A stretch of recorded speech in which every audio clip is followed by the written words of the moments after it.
Well, now we've got some footage on the dashcam. This little video shows what you can do with it,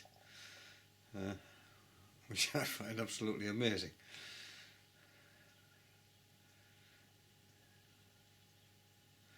So I'll transfer the files from the dashcam to the computer, and we'll just have a mess about with all these bits and pieces.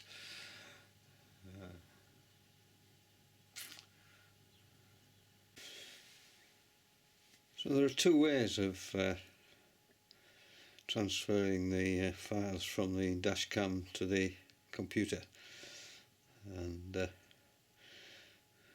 for one of the ways you'll need one of these cables, which doesn't come with the dashcam. You have to buy it separately.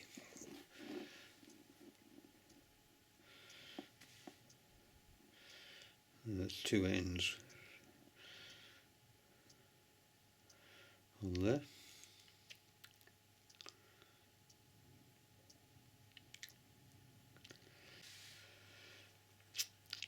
When you connect it to your computer, this is what you see. I've still got the protective film on that screen so I don't scratch it, but that's what you see. It appears on the screen as removable disc F.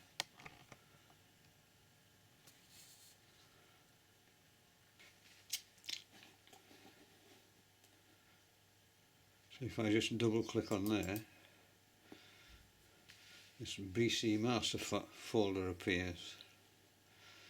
If I double click on there, I get movie. If I double click on there, all the files appear. So I just choose one of those files, any one will do, that one there. There it is.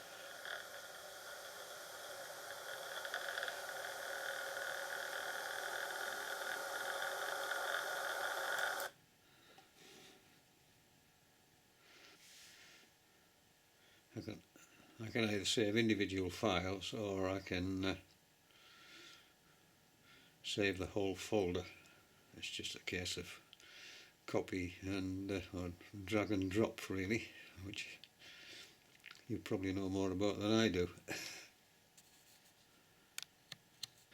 And the other way of doing it is to remove the SD card from the camera and stick it in that little slot there.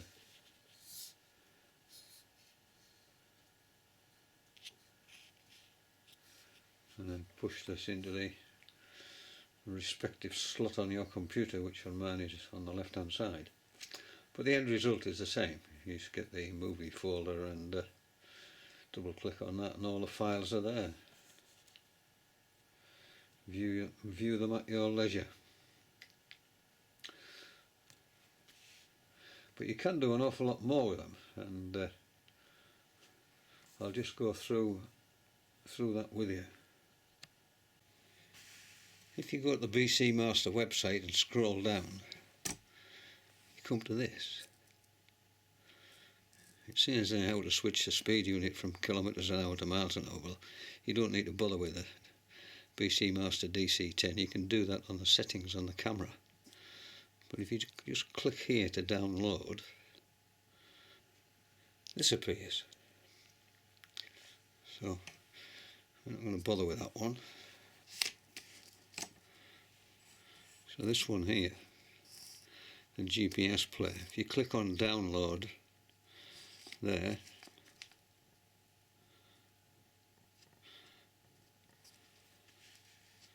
I'll show you what happens on a computer. The problem with video and computer screens, you get an awful lot of interference. But anyway, you get what you get. So if I just click on download,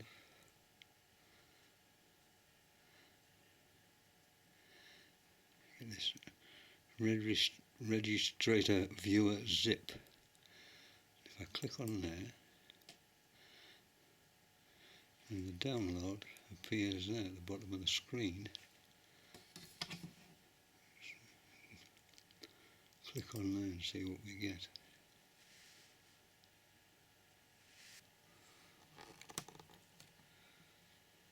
So we've got this Registrator viewer.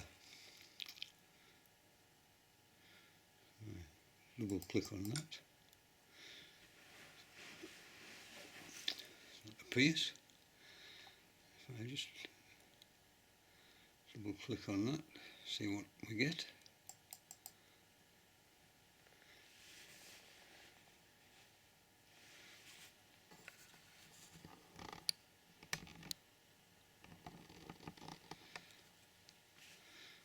Click on run.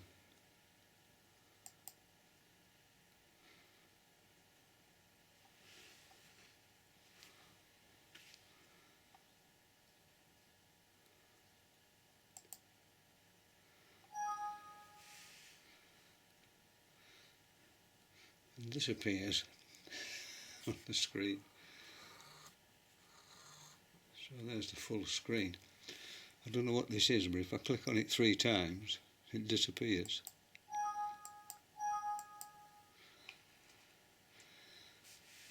And there is this Registrator viewer screen, and an amazing thing it is.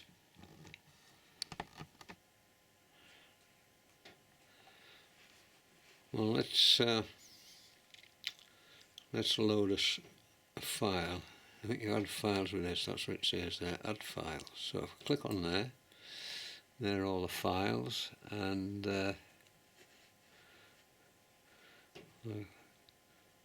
I've saved. So click on that one, click on open, and there it is. So if I just double click on there, see what happens. Ooh, all sorts of things. Just stop it.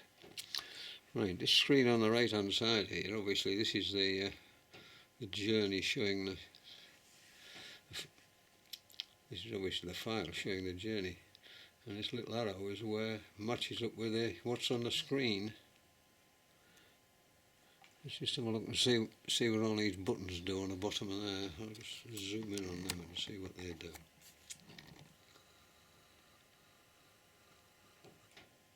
That obviously adds a file, that removes it, that refreshes the file list if I've had lots of files on the downloaded on here. That clears the file list altogether. What's that do? Copies to the computer, deletes the file from the disk, saves the whole group. I don't know what a group is. That repairs a broken file, that's pretty straightforward. What's that thing do? Well, that sets the lock, and this one unlocks it.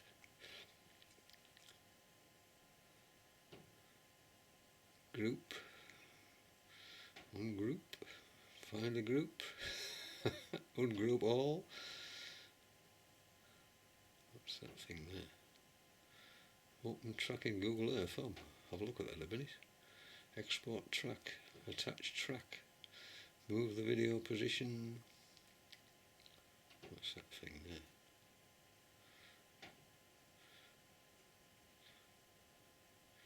What's the properties? Oh, show file in, what's that say?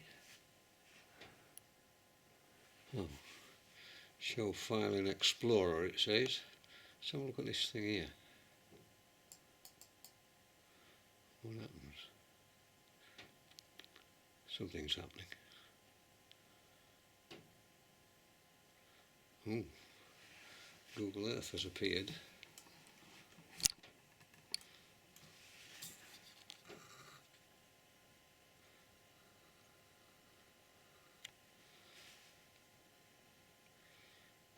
Now what? Crikey.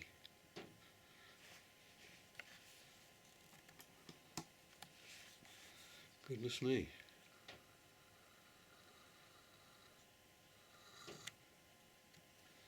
There is the journey in Google Earth.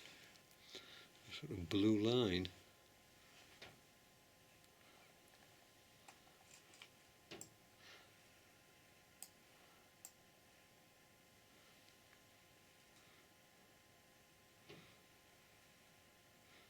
Well, isn't that amazing? Let's close that, go back to where we were.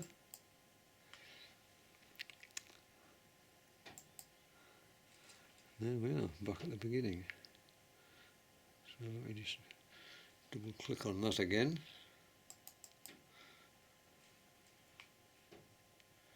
Right. Well, having decided what those buttons do, let's have a look at what goes on down here. Right. I think this measures in kilometres an hour, not miles an hour, I've noticed. This thing here measures what your bearing is, that's obviously due north. This little thing here is to do with the accelerometer, this sort of sudden stop if you're in a sort of bump.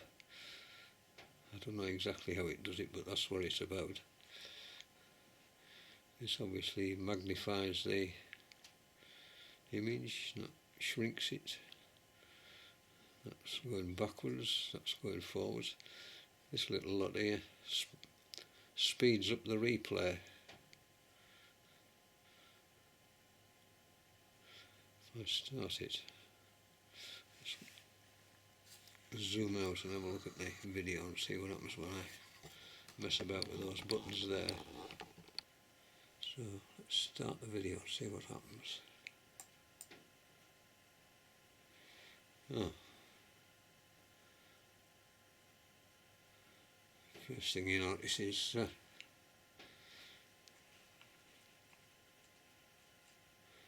little line there is moving along, and if I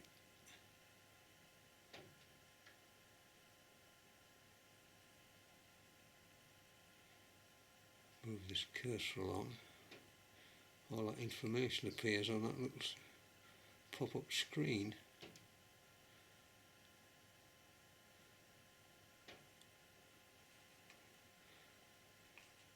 If I take it off, it disappears. If I click on there where it says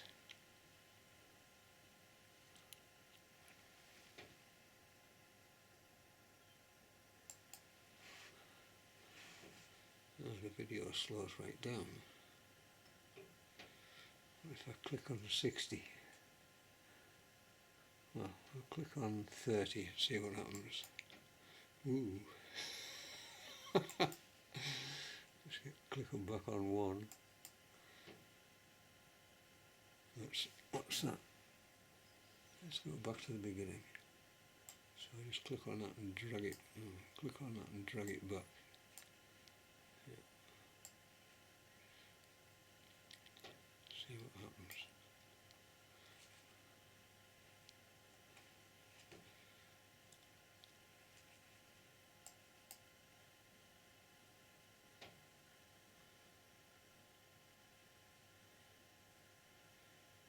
So have a look at this zoom. Have a look at this zoom in and zoom out business. It doesn't work unless the video is running, I noticed. If I click on that now, the whole screen just goes black. Let's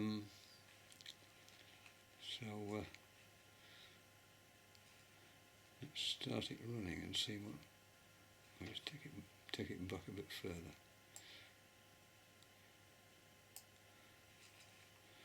So if I start the video running at this point,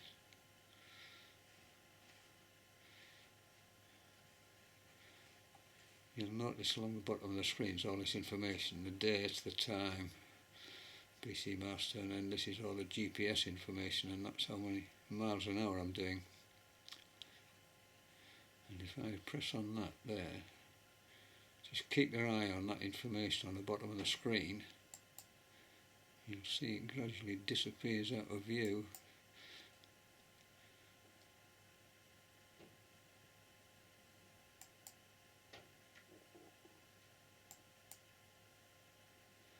And then it is back again. And if I continue to reduce it,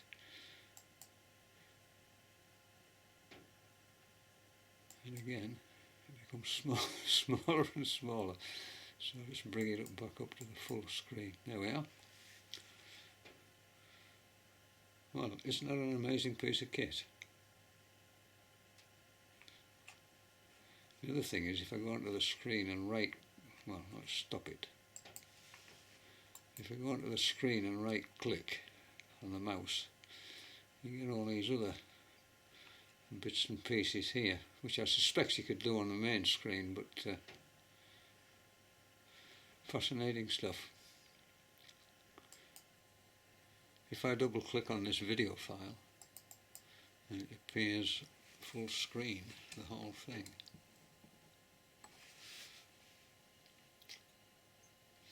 Now it may be that you want to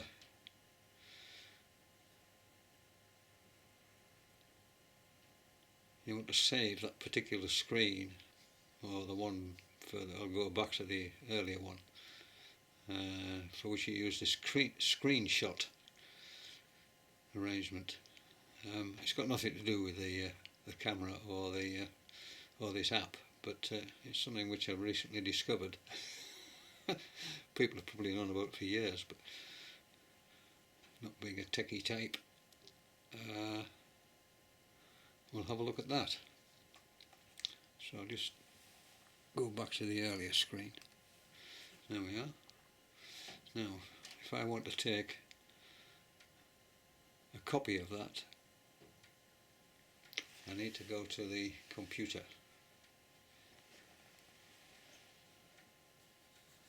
The top row of your computer keyboard, you'll see this thing here. And you just press it once, like that, and then bring up a blank word screen. So there's the blank word screen. I just right click on the mouse and click on paste, and there it is. Well, and I can just save that to any file I want, my pictures, you name it. Wonderful.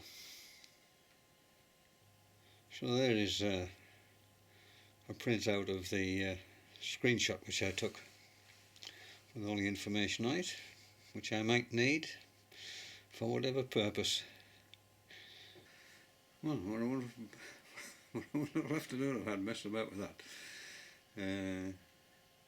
Fantastic.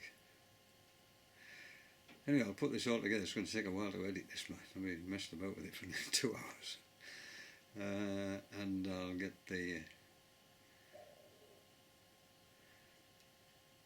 all the videos on the internet, and hope that you can make head and tail of them. But yes, I'm very pleased to have bought this dashcam, and I'm very pleased with what it does. I'm very pleased with the quality of the recording in all kinds of conditions, and exploring the whole thing has been a real pleasure. Hopefully I'm never going to need it in the event of an accident. Anyway, with any luck this snow will have disappeared by the end of the weekend, and the rivers will be mountains high with icy water and salt, so the fishing won't be particularly good. I'll try and get out sometime next week with a few maggots and see what comes of it. But from Dashcam Land, take care, we'll see you again. Cheerio.